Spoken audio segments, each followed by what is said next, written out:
Warning, the following podcast is a shit show, and the individuals you are about to meet are idiots. Their opinions, anecdotes, and advice contain zero nutritional value. This is the critical human condition and all of its strangeness. This is life, according to an idiot. Okay, we're recording now. We're rolling? Okay, did we get the lube up the pipes part? Nope, I chose to record after that. Okay, right before y'all joined in, Jeremy was like, hey, I'm gonna lube up my pipes. And we're both hold on. Let's get some context in here. When I say lube up my pipes, I mean my throat, which is a pipe. A doctor might say it's more complicated than that. For me, my throat is a very versatile pipe. It pumps food in and air out. Well, air in and out. It doesn't pump anything, really. It's gravity. You know what? Your lungs is what is pumping. Along with your lungs is what is pumping. Wow, you heard it here from Dr. Mo. Something me and the lungs have in common is we both pump. Oh, gross. Okay. We're both drinking. We're both drinking White Claws because it is quarantine, and when you're in quarantine, that is what you do. You drink White Claws. And I got tested, and I'm negative for COVID, so we're here recording, and we're having a great time. Why did you get tested for COVID? Tell them why. Because I made a spontaneous, impulsive decision to go to Denver because usually every summer I go to somewhere that is not America. Yeah. And since COVID happened, I can't go to somewhere that's not America, so I decided to go to different places of America. And that place of America was Denver this time. And hell of a way to say what you just said. And I'll probably go to more places within the U.S. before the year's up because I usually put aside quite a bit of monies to go international, and going to Denver was quite a bit cheaper than doing that. So I have more money to go to different places. So I'm thinking like Philly. I would like to go to Philly. Really? Yeah, Philadelphia. Denver actually wasn't too bad because all the restaurants and things were outside only. They didn't have too many people there. Like, it wasn't too crazy busy or anything. And if you were not seated at your table, you had to have a mask on, which made me feel like decently safe. And I did go to a couple bars, and all of them you had to wear a mask unless you were seated at your table. And if you wanted to, like, get up and go flirt with people at another table, you had to have your mask on. In transit, you have to have a mask on. That's right. The protocol in most restaurants and bars and stuff. Yeah. And public places, it seems to be. If you're in between places, put a mask on. At your table, you can take it off. So what was the coolest part about your trip? What were the highlights? Okay, so I went on a hike, which was a lot of fun. And then the rest of the time, I was hammered, which was also very cool and fun of me. So I went to a lesbian bar for a couple nights, and that was fun. And then I went to a dog bar where I got bottomless mimosas. And you could like bring your dog, and then like all the dogs are just running around and playing with each other, which is, I feel like, very cute. Drunk people and like unattended dogs, I feel like would be a recipe for disaster. It wasn't. It was amazing. And I got really drunk off of mimosas because I also had not eaten, so I threw up in the bathroom because mimosas are delicious for one, and there's dogs, so I'm like easily distracted and like excited. So I wasn't thinking about eating or like pacing myself, and it like hit me all at once, and it was like really fucking embarrassing actually because I was talking to a girl and I just like threw up in my mouth in front of her while I was talking to her.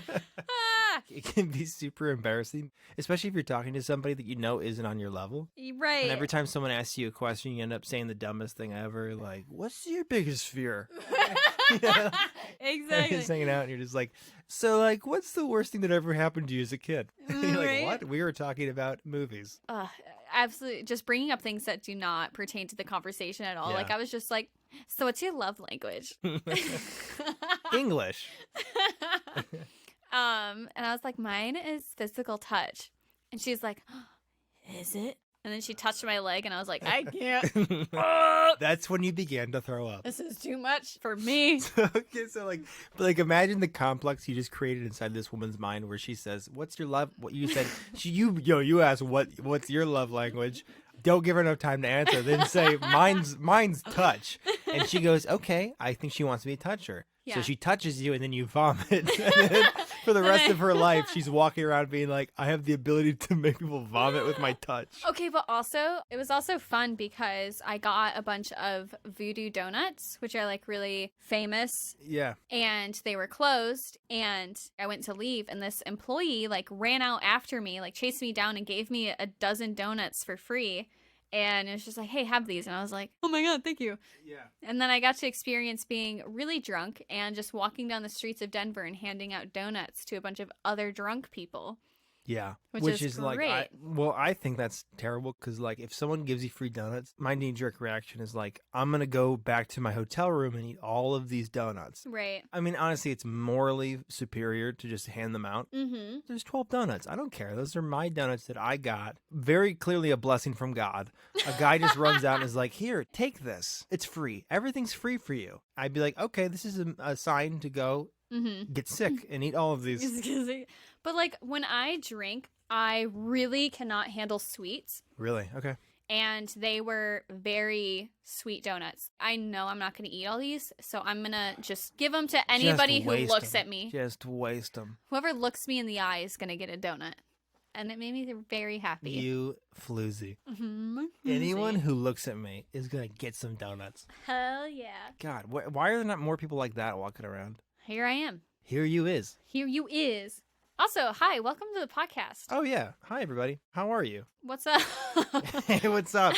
Welcome back to According to an Idiot. I am your host, Jeremy. I am Mo. I am Mo. Hello, I am Mo. There we go. Gotta separate the am and the Mo. Welcome, Mo. I am Mo. Mo, I am. Mo, I is. That's for sure. Mo, I is. I've had too many White Claws. I already have to pee again. Oh my God. Okay, so we'll cross that bridge when we come to it, and I feel like it's approaching quickly. Fuck. I also want to clarify that Mo has already peed, I think 3 times. This will be your 3rd time peeing if you go again, and we've only been down here for like 30 minutes. Okay, when I drink, I have to pee constantly. You get your bladder expanded. You ever thought about that? Getting some bladder augmentation? What and do what? What are they gonna do? Make it big. Make it bigger? One big satchel for piss. Oh, Way God. too big of a bladder. Do you want me to pause so you can go pee? Maybe. We're going to cut to elevator music right now.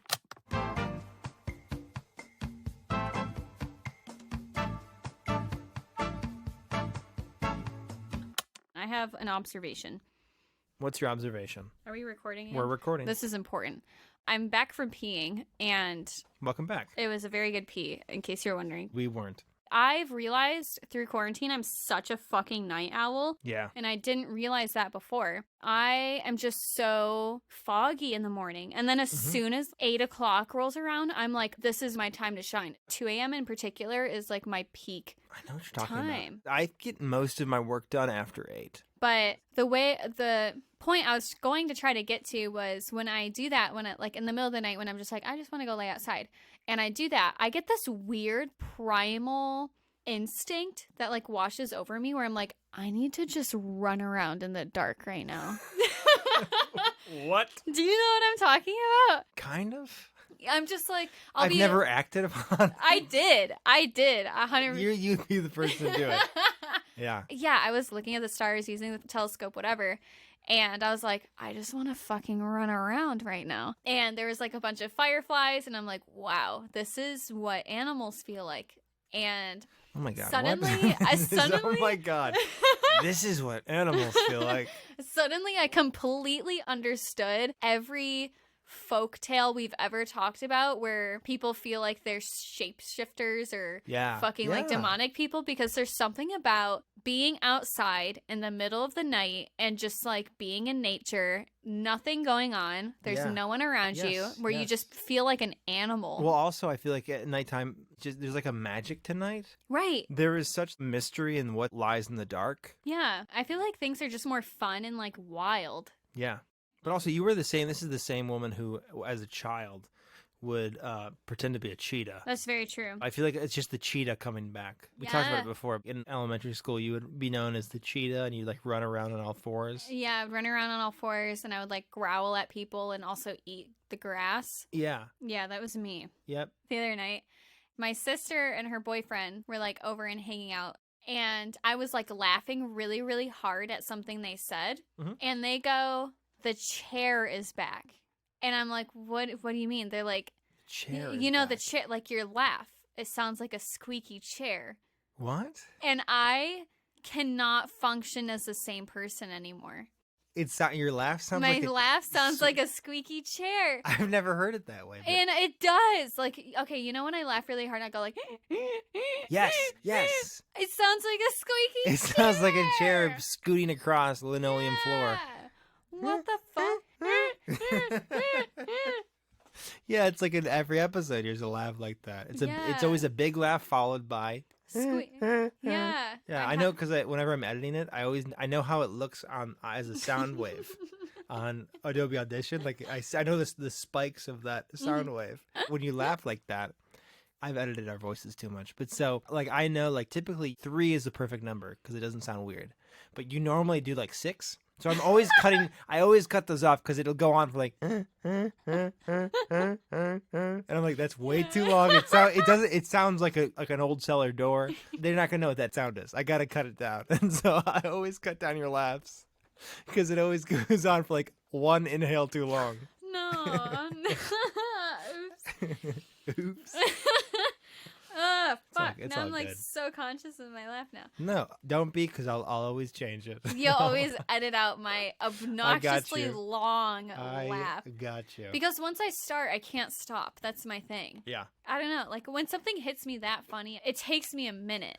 that's what a laugh is. A laugh is you taking a minute to just inhale air with your vocal cords, making noises. When you laugh really hard, you do a snort. Yeah, that's a new thing too. I've Yeah. also have. Oh my god. You do like short giggle bursts and then you snort. Yes, Well, yeah. fuck that. No. Yes. There it is. Yeah, exactly. Yeah, you do little. Yeah, that's not good. In the last 5 years, I've developed that. I didn't Yeah, always it's nice have though. that. It's a very nice laugh. I didn't always make a sound when I laughed. Yeah. That's always the worst because you can't really convey to people when they're funny because you just kind of. Your I mouth would- is just open. And Yeah, I would just smile and kind of like inhale, and it wasn't as good. But yeah. Okay, there was a moment. Oh my god, you're gonna love this. So there was a moment I thought I almost died. Okay, this is a couple weeks ago. A couple of weeks ago. 2 weeks ago, let's say. So I was watching TV with my girlfriend, and she has a water bottle that she always drinks out of, and so it has like a nozzle on it that you suck on like a nipple. You don't need to tilt it up. You just kind of slurp like a dumb baby. So we were eating food and watching TV, and she was like, "Can you hand me my water bottle?" So like, I think I'm gonna get her water bottle, her waddle botter.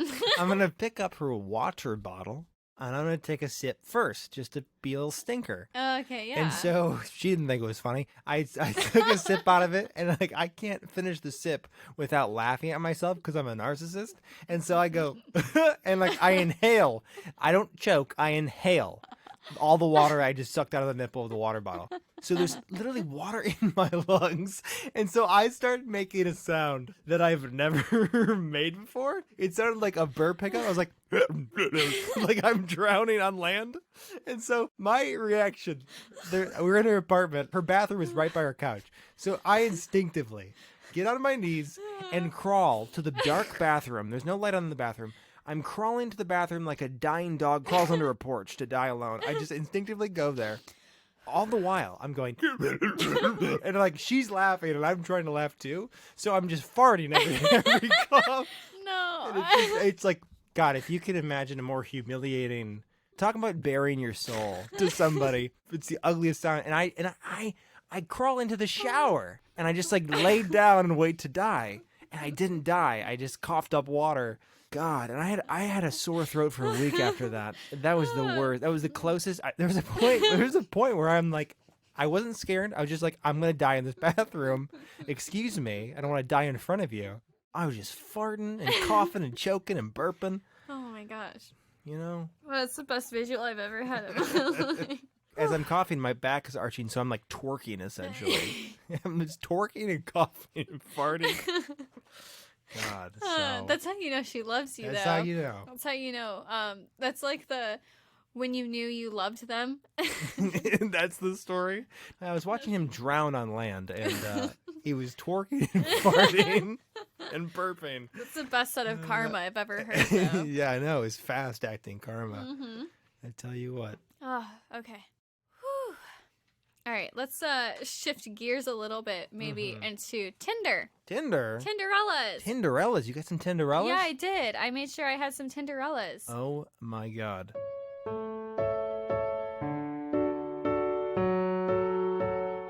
Cinderella? Would you mind if I spread Nutella on her butt and ate it? Well, here we are. If anyone listening has found some embarrassing or particularly interesting Tinder profiles, send them our way to our email. We'll name this guy. Take a look. Take a look. Oh, my God. That's a very old man. That is a Chuck. Ooh, a Chuck. That's a yeah. 100% a Chuck. That's that a man, Chuck. Yeah, you're right. He's got like 5 good summers left. Okay, so we have Chuck, and this is his bio. Okay. I am the OG old guy, woman, only no bisexuality, please. This is all one sentence. Whoa. We got to slow down. Fuck, okay. I am the OG old guy, woman only, no bisexuality, please. I am a retired out of submarines, special forces. I have been to places above and beyond most people's comprehension. This is still one sentence. I have been in the farthest reaches of the stratosphere, have been 7 miles down in the Marianas Trench. I have an IQ of 164. I am a hater of haters. I have the money sign, and I give it away. I have golden eyes and silver hair, and I know true beauty, and I know the beast. I am the, all caps, true old G and proud of it. Oh my God, this man sounds like a demigod. He's got gold eyes. That was, walking around. Nobody has gold eyes. I think it's There's- impossible to have gold eyes. there's one period in that entire bio. Oh, really? Yeah. That entire first paragraph is Yeah. one sentence. Yeah, it says here, I'm just looking at the bio, it says retired, his job was retired Navy submarine special forces at Department of Defense. Mm-hmm. That's pretty impressive. Why was he in the stratosphere? Who knows? Sky submarines. They haven't been released Sky yet. submarines, right. That's hard to dissect because he's got a lot going on there. Right, and his education is Los Angeles class. Say no more. Mm-hmm. School of Hard Knocks. That's what I'm all about. He Right. grew up on the mean streets of L.A. Well, Chuck, I'm sure you're going to find somebody Mm-hmm. who's going to want to take your money and they're going to want to stare into your golden eyes and touch your silver hair and go in your sky submarines. He looks like the kind of person you would want to punch on sight. Well, the fact that he like has to talk about his IQ Yeah. and also the fact that like he's been to the far reaches of different things, Mm-hmm. The stratosphere. but he's just looking for women only.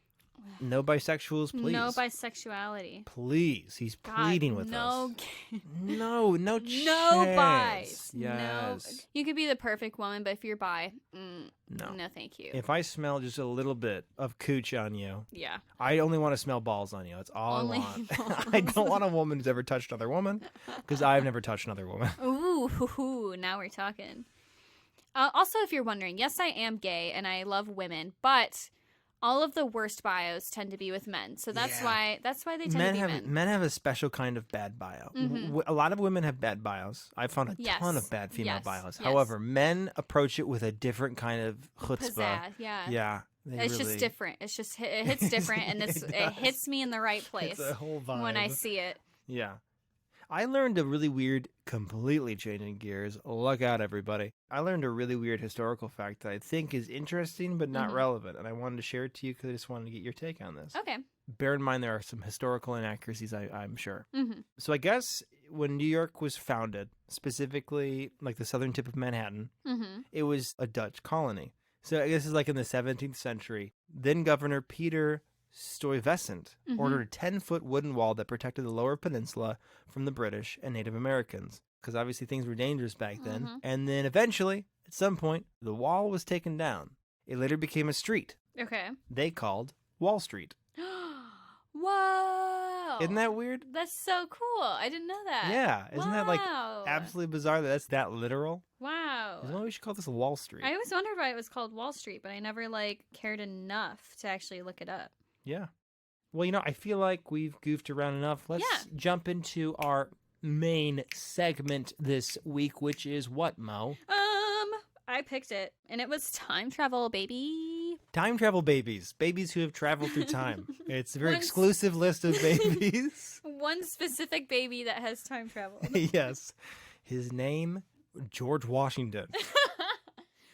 I would love if I and everybody on the planet just started calling American bills by the president. Mm-hmm. So a dollar bill's a George. By the first name. Yeah, no, Benjamin. Benjamin. Can I have an Abraham? Can I get an Andrew? 5 Andrews, please. 5 Andrews, please. And who else is on? Oh, Alexander. God, you know so much more than me. Well, Hamilton. Hamilton's on the $10 bill. And you know Hamilton because of the Broadway play. Oh my gosh. Every other founding father story gets told. Every other founding father gets to grow old. Okay, anyways, we should hop into... Yeah, okay. Well, let's correct ourselves because we said time travel babies. So no, this episode's about time travel and related things. So let's hop in this time machine and go back to where we are traveling in time. Man, that was smooth.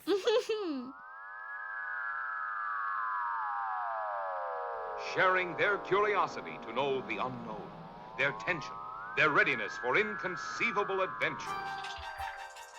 Is it human or inhuman? Earthly or unearthly? People assume that time is a strict progression of cause to effect, but actually it's more like a big ball of wibbly-wobbly, timey-wimey stuff. When this baby hits 88 miles per hour, you're gonna see some serious shit. Unbelievable? Fantastic? But I tell you, it could happen.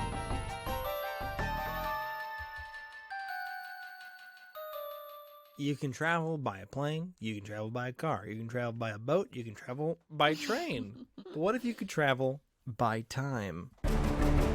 Well, through time. That would be fun. It would, until you go too far back. What would you do if you could time travel? I would go to... I'm so not interesting, so I don't even have an answer for this.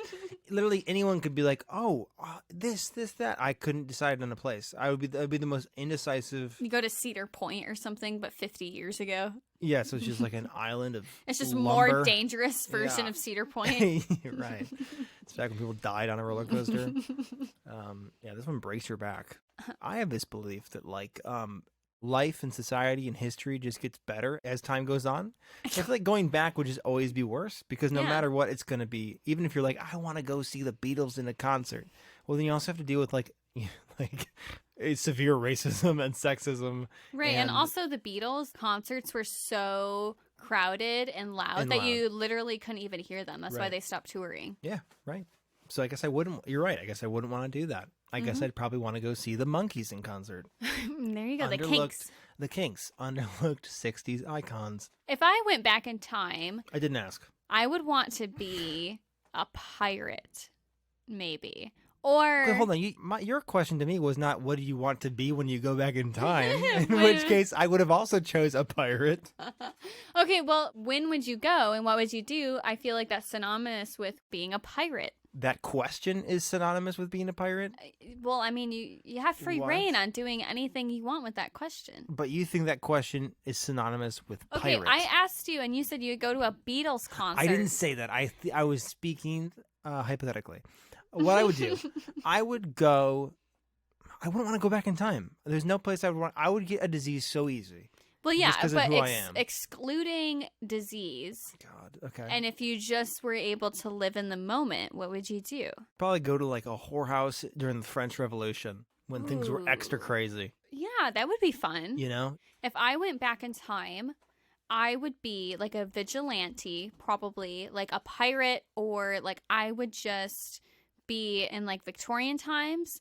And I would be such a lesbian, and I would woo all the women, and I would go future in time, and then they'd be like, how the fuck did you get 1800s syphilis? And I'd go, don't worry about it. And then you flash them your pirate hat, and they go, okay, I get it now. Mm-hmm.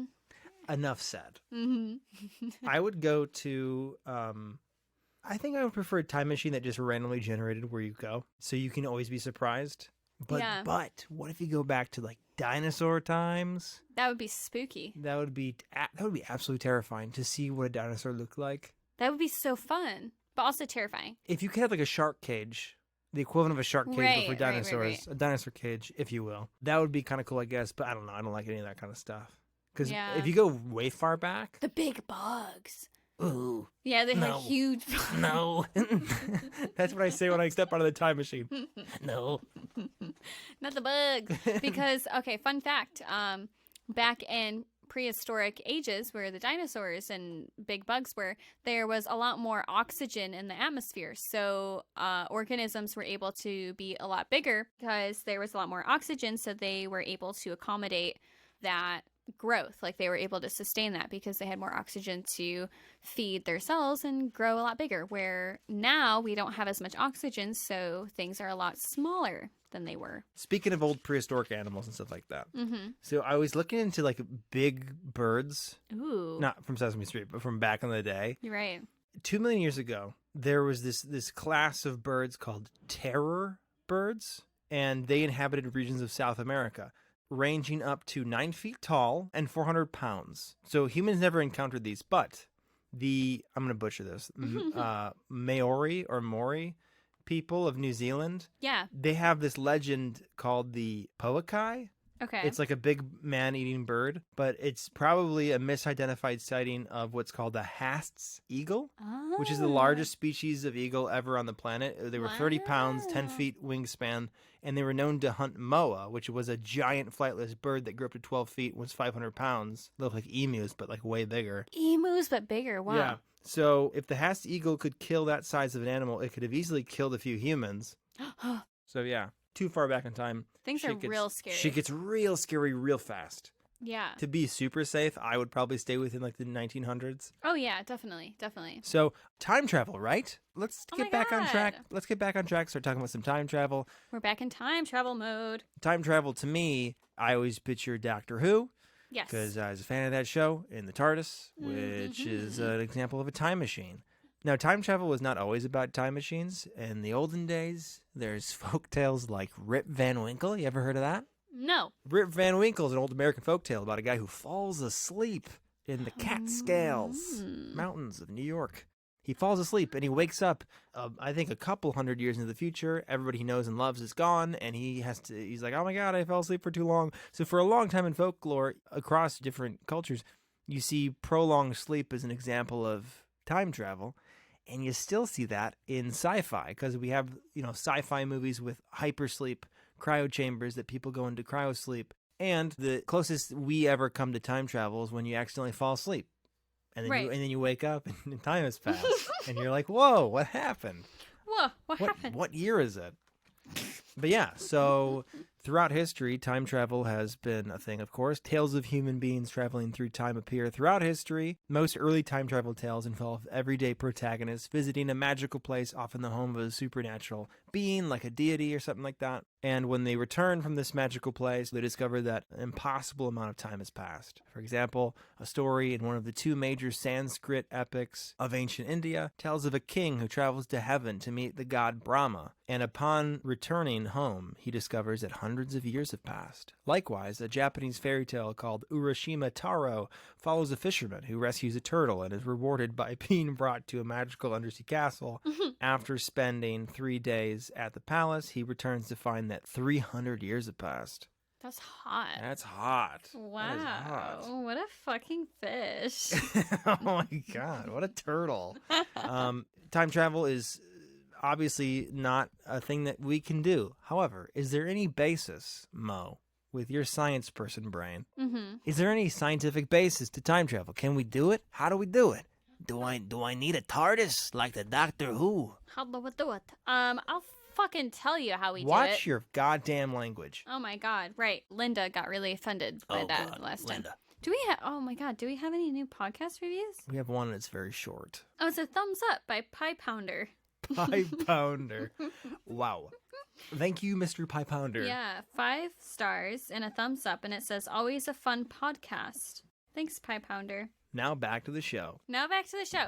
Yes, there is a scientific basis to time travel. What? Whoa. Okay, so this is very heady, very dense. Try to bear with me. I'm going to get through it as best as I can, but also I've had White Claws, so it will not be explained very well. Yeah, you're trying to convey and explain these very complicated scientific theories while having drank in alcohol, but I typically have the comprehension of someone who's drank in a lot of alcohol. So we're on level ground right now. Perfect. Go ahead and explain time travel. Okay.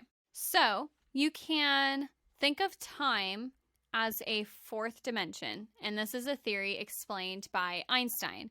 Usually you would think of space as 3 dimensions: length, width, and height, which shows a location.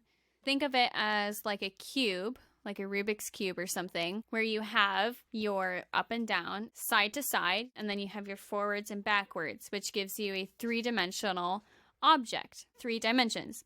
Einstein said that there was a 4th dimension called time, which gives another coordinate or direction, which can pinpoint like a location. Conventionally, it's thought that this is only forward, like time can only move forward. Right. But Einstein argued that time is an illusion and is relative.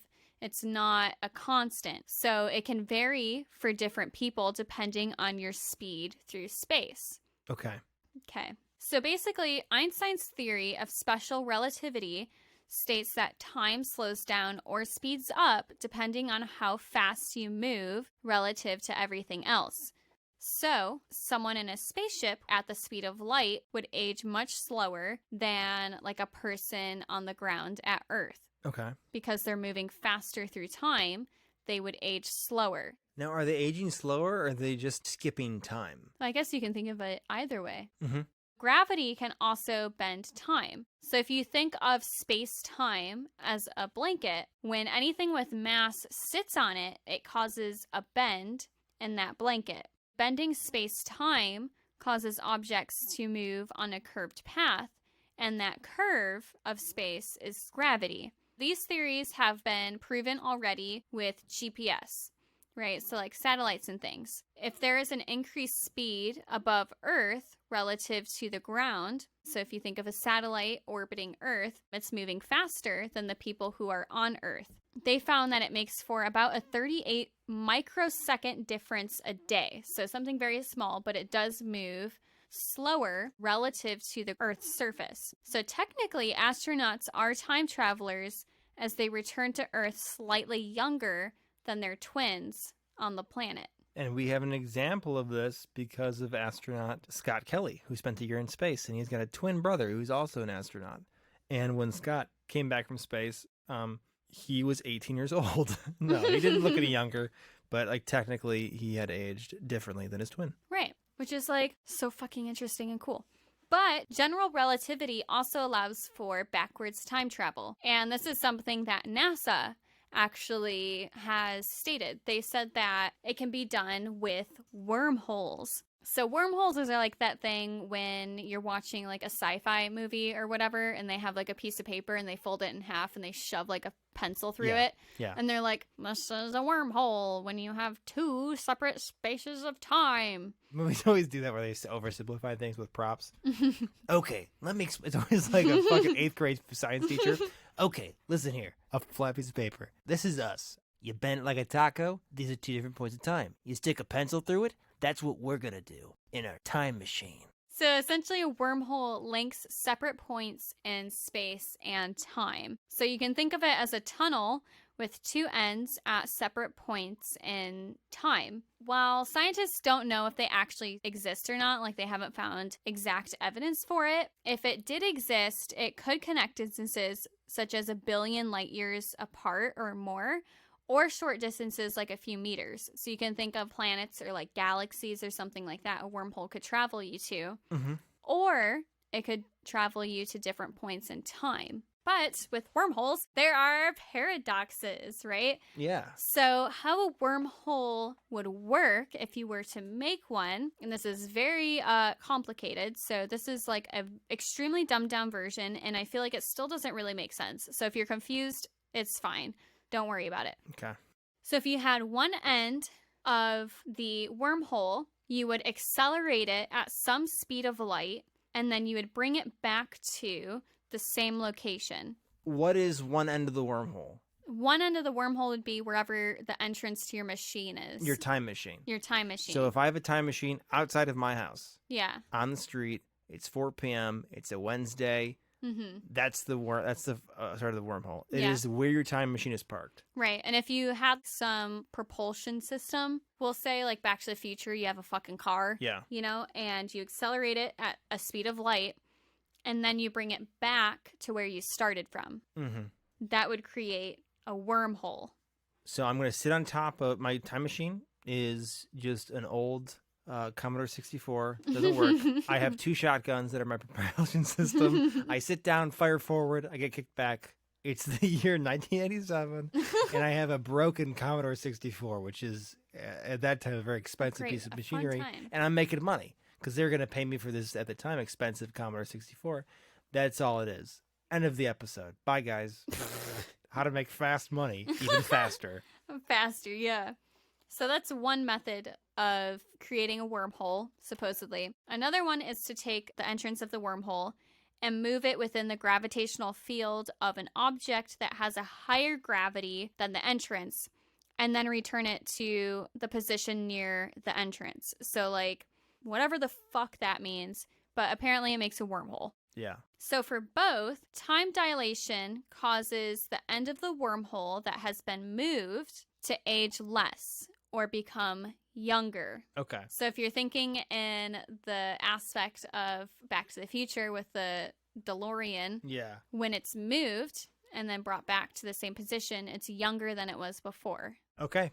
After the whatever speed you of say. light. Whatever you say. Car goes zoom. Yes. I'm following now. Car goes zoom, and then it's younger. But how?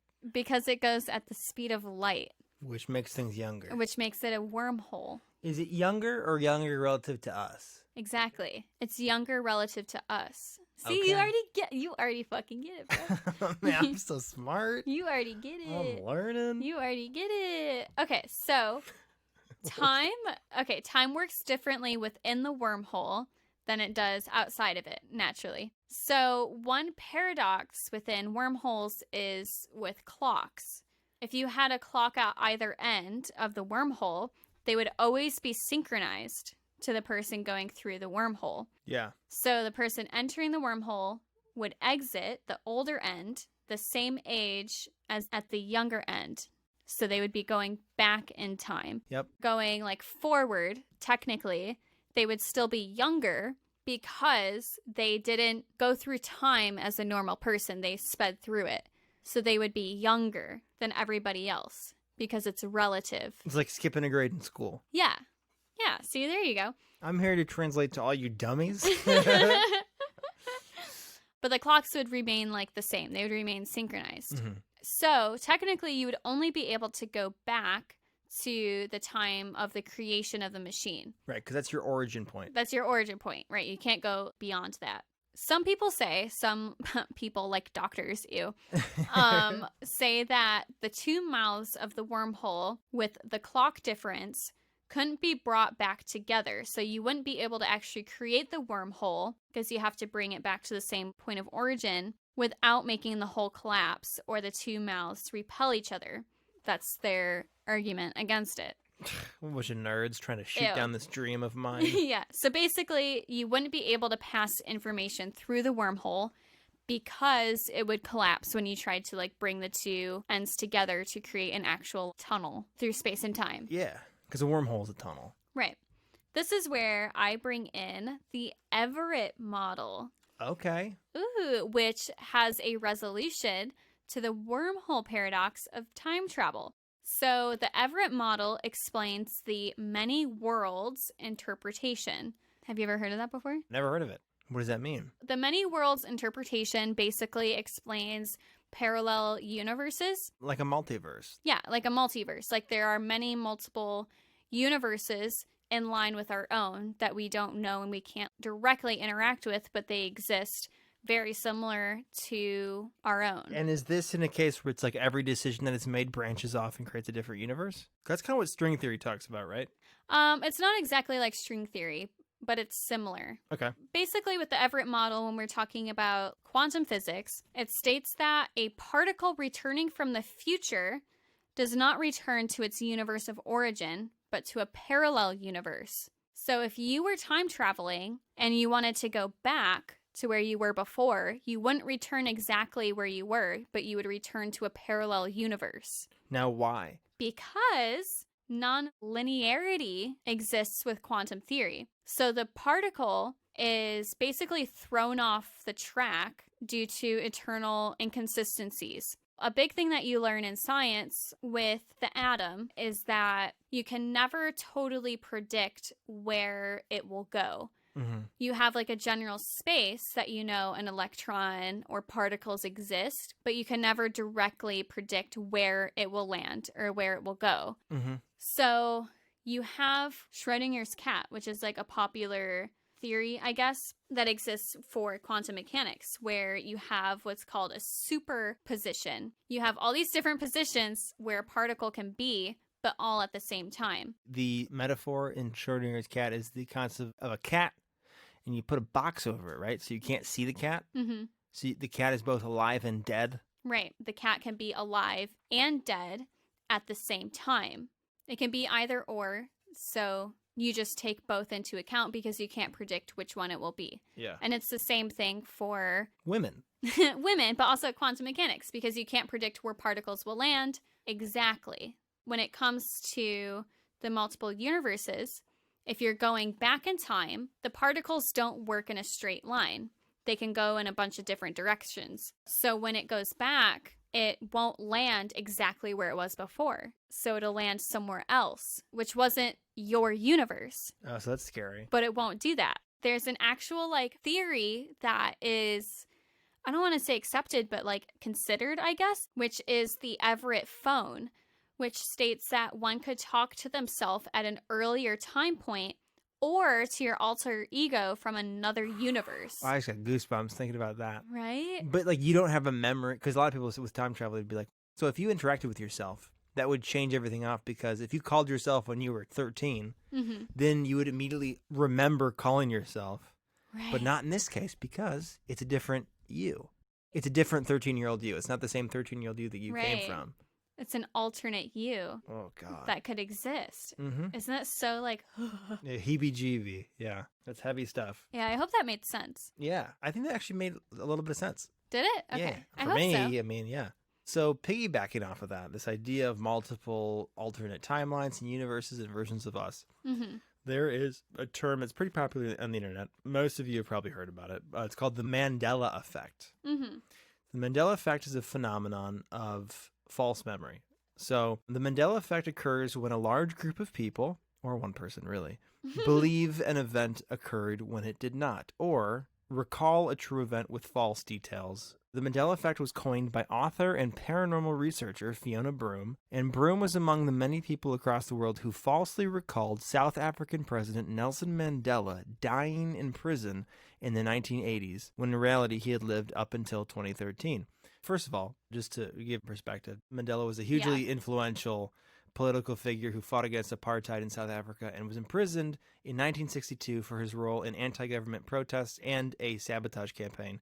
He was given a life sentence, but eventually released after 27 years, went on to serve as the president of South Africa from 1994 to 1999. A very significant figure in modern history in terms of race relations and in South Africa, apartheid. So Fiona Broome and others could recall, often in vivid detail, the extensive news coverage of his death in the 80s when he died in prison, including a televised ceremony where his widow gave a moving speech, all these little details. Right. But none of this happened.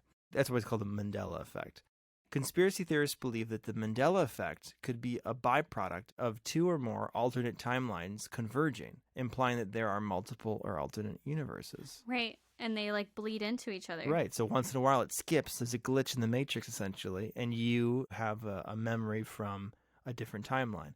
Pretty popular examples is the Berenstain Bears.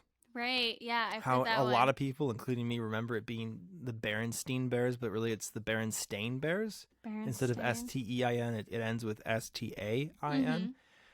GIF versus Jiffy. There's Jif peanut butter, but a lot of people remember it as Jiffy peanut butter. Sex in the City versus Sex and the City. Yep. Either one makes sense. It's Sex and the City. Sex and the City, yeah. Yeah. Sex in the City just sounds like a porno. Okay, also, here's a popular one. Star Wars. What does Darth Vader say when he reveals the paternity test results? Ooh, I know this is wrong, but What does he say? Luke, I am your father. Nope, he never says Luke. He just says, I am your father. I am your father. He never says I am that. your father. Okay, Oscar Mayer Wiener. Spell Oscar Mayer. Oscarmeyer. Incorrect. It's Mayer. Mayor? This one blew my mind because I fucking loved Oscar Mayer hot dogs, and I can still see it on the packaging as Meyer. I can too. Yeah, it's Mayer. If you look back online, nowhere is it Meyer. And I know there's a bunch of other examples, but that's just a little connection to there. Now, in terms of time travel, one thing I want to talk about, I thought was pretty interesting, is this concept of time slips, also called retrocognition. Oh, God. Oh, God. Oh, I'm God. retroactively cognitioning. Okay, I'm going to give you a few little examples. There's one famous example called the Versailles Incident of 1901, when two British women, principal and vice principal of St. Hugh's College of Oxford, were touring the grounds of the Palace of Versailles when they experienced what one might argue to be an episode of retrocognition. See, the women claim to have entered a section of the gardens that appeared exactly as it had before the French Revolution, even claiming to have spotted a woman they believed to have been Marie Antoinette. So these two women began searching for this specific part of the garden, but they became lost. As they wandered, they passed a deserted farmhouse and noticed an old plow lying by the side of the road. Immediately, they both began to feel strange, as if a heavy mood was oppressing their spirits. Two men dressed in, quote, long grayish-green coats with small three-cornered hats passed them. The women asked these men the way to Petit Trianon and were directed down a path directly in front of them. They proceeded down this path until they came upon a gazebo shaded by trees. Everything was still. A repulsive-looking man, his face pitted with smallpox, was standing by the gazebo, and he stared unpleasantly at them. Totally roasted that guy for just enjoying the shade of a gazebo. Just this repulsive man. You survived smallpox, you're scarred forever. You want to take a rest in the shade, and these two women are like, disgusting, oppressively moody. They walk by and they're just... Bending over, gagging. Just then, someone came rushing up behind them and warned them that they were going the wrong way. They were told to cross a small bridge, and when they did so, they arrived at what they assumed to be the Petit Trianon. Here, a woman was sitting on a stool, sketching. She wore an old-fashioned dress covered with a pale green scarf. Again, they experienced a sensation of intense gloom. Suddenly, a footman came rushing out of a nearby building, slamming the door behind himself. The footman told them that the entrance to the Petit Trianon was on the other side of the building, and so they walked around the house where they found a wedding party, waiting to tour the rooms. The dark mood lifted, and nothing else unusual happened. Back to 1901. And with these time slips, in every account that I found, there's this dark, oppressive mood that people feel like they're not supposed to be where they're at. Something's inherently wrong, and they feel it like this big gray cloud. And so one that I thought was super interesting and not too sensational, just really distinctly weird. I found this article in the Smithsonian Magazine. The title is, When Three British Boys Traveled to Medieval England. Or did they? So 3 Royal Naval cadets sent out on a map reading exercise, and they end up in this little weird remote village in Suffolk, England. It's like too remote, and it's gloomy, and they have this overwhelming sense something is not right. No one's there. It's empty. And they said it distinctly did not feel like their time. That's such a creepy thought. So I'm going to read directly from this article by Mike Dash, SmithsonianMag.com. He writes, looking back, the really strange thing was the silence. The way the church bell stopped ringing as the little group of naval cadets neared the village. The way even the duck stood quiet and motionless by the shallow stream that ran across the road where the main street began. And when the boys thought about it afterwards, they recalled that even the autumn birdsong faded as they neared the first houses. The wind had dropped to nothing, too, and the trees appeared to cast no shadows. The street itself was quite deserted. Not so odd, perhaps, for a Sunday morning in 1957, especially in the rural heart of England.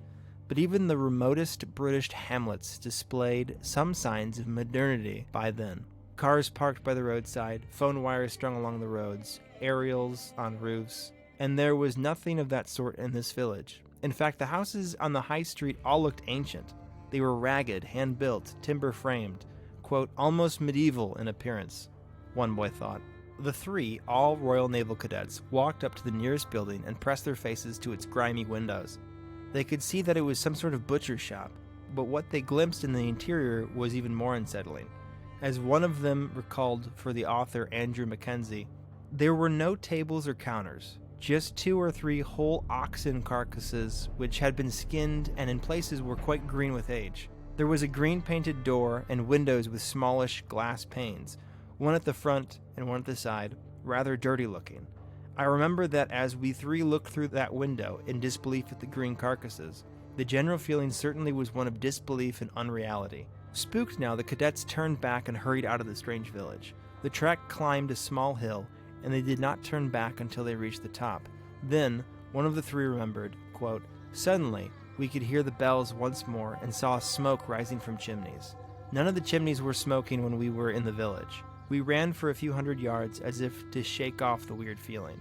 Years later, William Lang, the Scottish boy who led the group, put it this way, quote, it was a ghost village, so to speak. It was almost as if we had walked back in time. I experienced an overwhelming feeling of sadness and depression in Kersey, which was the town they're in, but also a feeling of unfriendliness and unseen watchers which sent shivers up one's back. I wondered if we'd knocked at a door to ask a question, who might have answered it? It doesn't bear thinking about. So what happened after that? They left, and then as soon as they got a certain distance away, like they said, smoke raised in the chimneys, the birdsong came back, they were back in their time. Because the thing with these time slips, they're very brief. Right. You get this weird little glimpse, and then all of a sudden, bam, you're snap back to reality. Oops, there goes gravity. Here's another group of time slips that I think is like really interesting. The Bold Street time slips. In Liverpool, England, there's a street called Bold Street. For some reason, on Bold Street, a lot of time slips happen. One story that I had read, this guy is walking around, I think this was in the 90s, and all of a sudden, something changes, he feels funny, he looks around, and everything is like post-war England all of a sudden, and like late 40s, early 50s. Everyone's dressed different. He goes towards this, I think it was like a shop, and as he's walking, he sees this woman who's dressed in his kind of clothes, modern clothes. And she goes into this clothing store. So he follows her into this clothing store, and when they enter it, it's a modern bookstore, and everything's normal. He doesn't feel that oppressive mood anymore. And she looks at him very peculiar. She says, oh, that's strange. I thought this was a new clothing store. Huh. And then she leaves. Whoa. So a lot of stories like that. And what would you even do, if that happened? Call your therapist. Yeah. And something interesting, I found this actually on the subreddit Glitch in the Matrix. There's a whole thread of stories from Bold Street. What if it's like a thin place? So the thing is, Bold Street, I guess, they all include that negative sensation. And a similar sensation, I guess, has been attributed to electromagnetism and its effect on the human body and mind. Right. Now, the Liverpool Underground Railway system runs under Bold Street. All time slips involve jumps to a variety of different decades, but never before the railway system was built. Almost kind of similar to what your point is about the time machine. It's like you never go before the time machine. The railway system was electrified sometime, I think in the early 1910s, 1920s. One of the points that the poster was implying on Reddit, maybe there's a connection there, is what the Redditor was implying. Right. I'm not sure, I just thought that was interesting. That is so bizarre. Now I want to go to Bold Street. Yeah, and see what happens. See what happens on Bold Street, absolutely. But yeah, so I'm going to end this with a story. Okay. That is not really time travel, but I think it really seems very real and very bizarre. It involves supernatural travel. Not quite through time, but through space, very quickly, in an impossible fashion. This is the story of Gil Perez. So, October 24th, 1593. A Spanish civil guard named Gil Perez was on active guard duty in Intramuros, Manila. He was on patrol outside the governor's palace. Now, Perez and his fellow guards were awaiting the appointment of a new governor because the previous night, their governor was assassinated. While on duty, Perez began to feel faint and exhausted, kind of sick. So he took a moment to recuperate, leaned against a wall, and rested his eyes for a second. All of a sudden, upon opening his eyes, Gil Perez found himself standing in an unfamiliar city square. A wide-open plaza surrounded by Spanish architecture. And at the time, Manila in the Philippines was also occupied by Spanish, so that probably looked familiar to him, but still, not quite right because that wasn't where he was just standing when he closed his eyes. Gil Perez asked a passerby where he was, and they told him that they were at the Plaza Mayor in front of the Viceregal Palace in Mexico. Perez had somehow traveled over 8,000 miles in the blink of an eye. And that's across an ocean, too. Right. Eventually, the guards on duty at the Plaza Mayor noticed Perez in his unfamiliar uniform, and Gil Perez was taken to be questioned by authorities. One that was named was the Viceroy himself. The Viceroy spoke with Perez and found his story suspicious, and namely Perez's claims of the assassination of the governor in the Philippines, because they hadn't gotten that news yet. Mm-hmm. But the Viceroy didn't really see anything wrong with Perez, so he's like, I guess you can let him go, like, who cares? Right. But then once local religious leaders found out about this, they were like, that smells like witchcraft. And so the Spanish Inquisition got involved, which is never good. Perez was handed over to the Spanish Inquisition, and after investigation, interrogation, whatever you want to call it, the Inquisition deemed Perez guilty of witchcraft. Was he, like, burned? No, for his crimes. Perez was sent by ship to a prison in the Caribbean islands. Over time, more was learned about Perez, and the Mexican officials discovered that he had in fact been a decorated soldier in Manila and was a devout Christian. But the mysterious nature of his teleportation still baffled and frightened Mexican officials, so Perez remained imprisoned. It wasn't until a cargo ship delivering goods to the port of Acapulco brought news of the assassination of the Governor General of the Philippines that Gil Perez was fully believed and brought back to Mexico for retrial. On the voyage back to Mexico, a passenger aboard the ship even recognized Perez as one of the Manila governor's guards. With mounting evidence backing Gil Perez's story and revelations surrounding his devout faith, he was ultimately determined not to be a liar or a servant of the devil, but a victim of some supernatural anomaly, thus giving his captors no choice but to release him. Gil Perez boarded the next ship for Manila, where he returned to his post at the governor's palace. What? And that's the end of the story. So this guy just fucking teleports for no reason. What would you even do if that happened to you? Well, he was lucky that he ended up at a place that also spoke Spanish. Right. You know? And so not much is known about the life of Gil Perez, especially after his teleportation and the subsequent homecoming.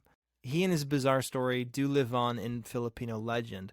And modern ufologists have offered the idea of alien abduction as a potential theory to explain the bizarre event. Yeah, right, of course, because they're always just looking for something to blame an alien. Right. That sounds like a job for me.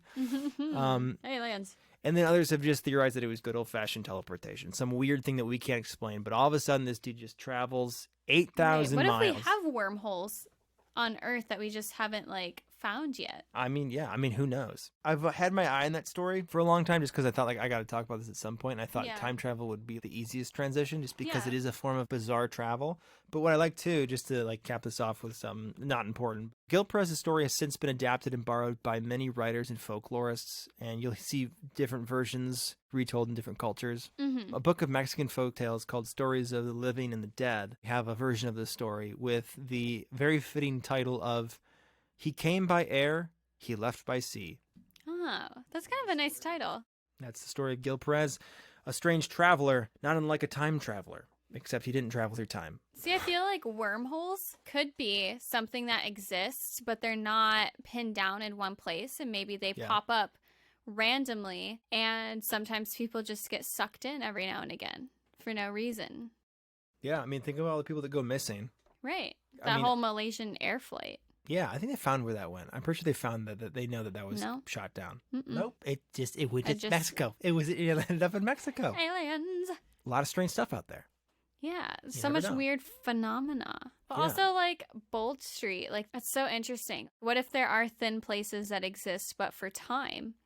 Like, time is a thin reality. Well, when you think about a thin place, which we talked about, on one end, like the ghosts, the spirits, or whatever that are crossing over, time does not apply to them. Right. It's like half of a wormhole. But can you interact with people and things with time slips, or do you just, like, appear then you pop back? The thing is that they're so brief that most people don't have an opportunity to interact. Actually do anything. So there's some debate as to whether or not, like, people are seeing you or if you're just seeing people, like maybe just a one-way mirror of sorts. That's what I'm saying. Yeah, so it's like a one-way It makes more sense, I think. Worm. A one-way worm. One worm end. One worm end. Yeah, see, there you go. Yeah, I don't know. I mean, there's also certain instances where like people do feel like they're being watched, like those boys, those naval cadets. They felt like something was watching them. What if it's like, when you see someone in the corner of your eye and you look and they're not there? What if it's like that for them, but the person actually exists and they're seeing the other person? Ooh, spooky. Yeah. But like they're only there for a second. What if it's a different Bold Street? What if it's a parallel universe Bold Street and that's why we see it? You lost me there, but I'm sure we lost a lot of people. Too much. Yeah, I think that time, we just perceive time because that's how our sensory organs process everything is with time. Yeah. Like time makes sense to us, but other things it probably doesn't, and which means that time probably is just not even a real thing. So once in a while, there's a glitch in the matrix. Boom! I'm back in 1950 for a second. What the fuck? Okay, never mind. Sorry, our servers are undergoing maintenance. You may experience some difficulties. Weird to think about. Yep, you just trip into a wormhole and trip back out. Yeah. Oh, that's weird. But anyways, I think we can close it off there. Yeah. And I think that was like a fun little exploration into space-time. So I guess we can end this off with a good vibes. My good vibe is a one-way wormhole. AKA the anus. The anus. One way. Oh, It's an hello. Exit, not an entrance, unless you want it to be. If you think of your mouth as one end of the paper and your anus as the other end of the paper and I shove my fist through, my fist would come out your mouth. Or out your anus. Blech. Okay. My good vibe will be Denver. Because that's where you were. That's where I was. That's where you time traveled. That's where you regular traveled. That's where I regular traveled. Also, just places that are not Michigan. We're in Michigan, by the way. Yeah. And she doesn't like Michigan. I think really a lot of do people don't not. like where they're at right now because everyone's just sort of grounded for the time being in the middle of these unprecedented times, which everybody says that. If I hear someone say unprecedented times one more time, I'm going to unprecedented your face with my fist. I'm going to put my fist in your wormhole ass mouth. God damn it. I'm pissed. Well, how unprecedented. Well, I called you out on that, didn't I? Oh, you motherfucker. After this, there will be no more according to an idiot. Yep. I'll be pummeled. Pummeled. Oh, man. Okay. Well, guys, thank you so much. Thank you so much for joining us on this journey, and thank you for staying tuned and listening to us. You can find us on Facebook and Instagram at According to an Idiot, or our Twitter at Idiots Accord. By the way, our last episode, the mini-sode on lobotomies, the artwork you see on Instagram, which is beautifully done by a friend of ours named Sienna Marie. You can find her other incredible pieces of art on Instagram under the name Marie Art. She's really good. Yeah. And incredibly talented. Maybe she'll do some custom work for you if you contact her. And as always, you can send us episode ideas or give us feedback by emailing us at accordingtoanidiot@gmail.com.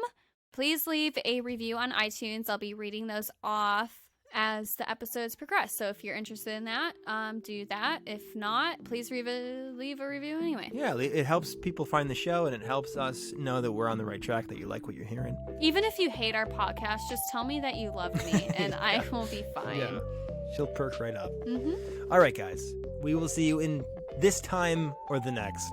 But we will see you in time. Bye. Bye. Love you.